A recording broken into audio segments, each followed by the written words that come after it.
Hello everyone, welcome back to the Beardy Chef's home cooking videos. Now Valentine's Day is just around the corner and tonight I'm going to do two videos for you. I'm going to do a starter first of all and then a dessert. I'll do it in two parts so it doesn't drag on for too long. Now I've tried to keep with the theme of Valentine's, so roses, chocolate and the colour red. Now for starters tonight, it's going to be a pan fried sea bass, creamy chorizo sauce and a grilled Romano red pepper. And the dessert is going to be actually one of my original signature desserts. It's a white chocolate, Greek yogurt and rosewater mousse with an elderflower jelly.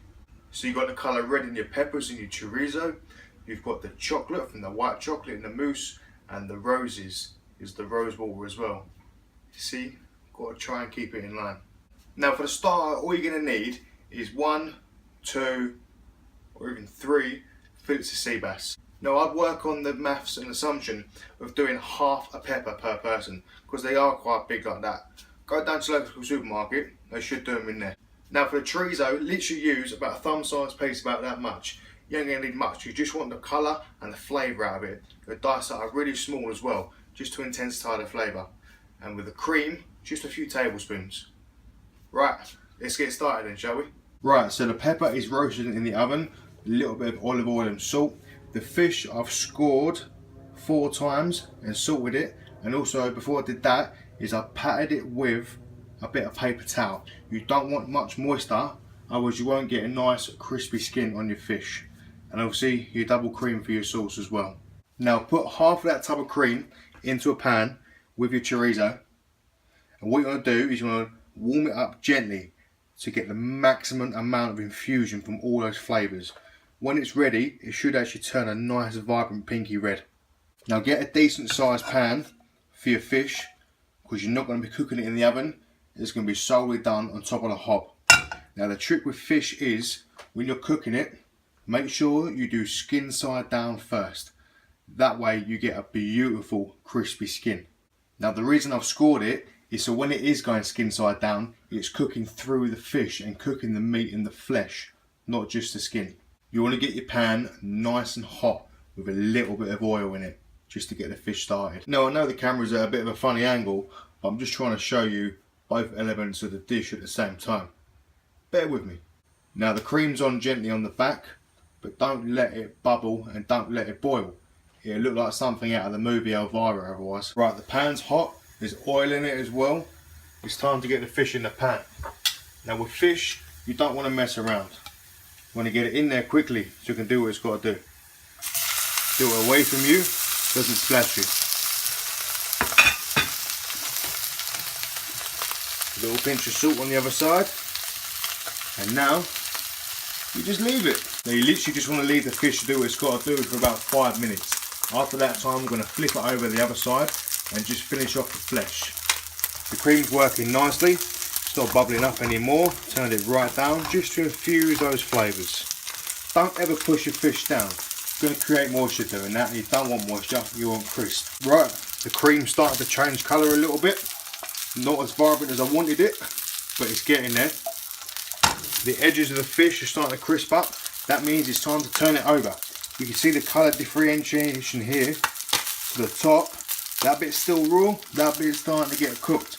It's time to turn it. So literally grab your spatula underneath one side, 2 fingers, flip it gently. Now the colour of that fish is beautiful. Got lovely golden crispy bits around the edges, crispy bit here as well. The whole thing's crispy. That is perfection.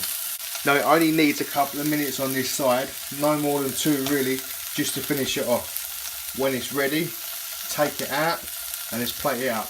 Right, fish is out, peppers are ready, they're beautifully caramelised around the edges, lovely and soft as well. That chilli oil really does do it justice. Now it's time to plate up. Be a little bit fancy on this bit, be a little bit creative. It's entirely up to you. Yes, for all of you at home that can see, I've put cooked fish on a green board and I'm using a red knife. This is home cooking, dude. This ain't no professional kitchen, you know what I mean? Now what you want to do first of all, what I'm going to do, is get these peppers off the tray, roll them up a little bit, get a bit of height on it. Put that on there. Same as the other one as well.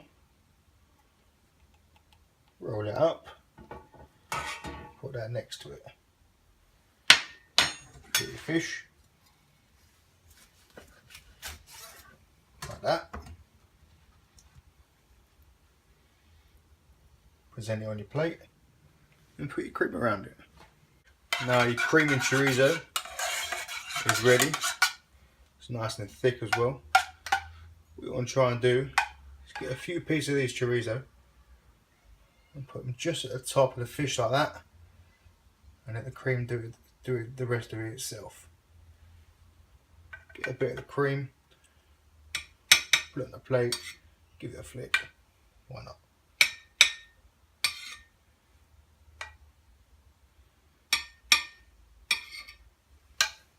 Play around with it. It's your food. Now what we're going to end up with is this.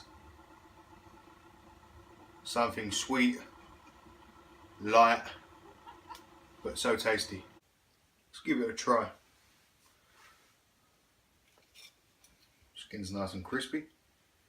Get a bit of chorizo on there and all. A bit of that sweet pepper, which is literally just falling apart. Not because it's overcooked. It's cooked really well.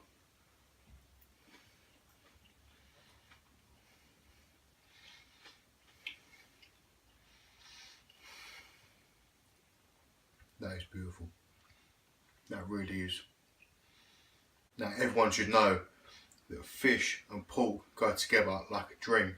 For example, scallops and black pudding, or scallops and bacon, parma ham, bass, chorizo, anything you like. Experiment at home. I don't really recommend the tuna and bacon sandwich though. Seems a bit weird. Now the fat and the salt emulsifies with the fish from the chorizo, and the sweetness of the peppers with the cream just lifts it to another level. I'm definitely making this again for myself.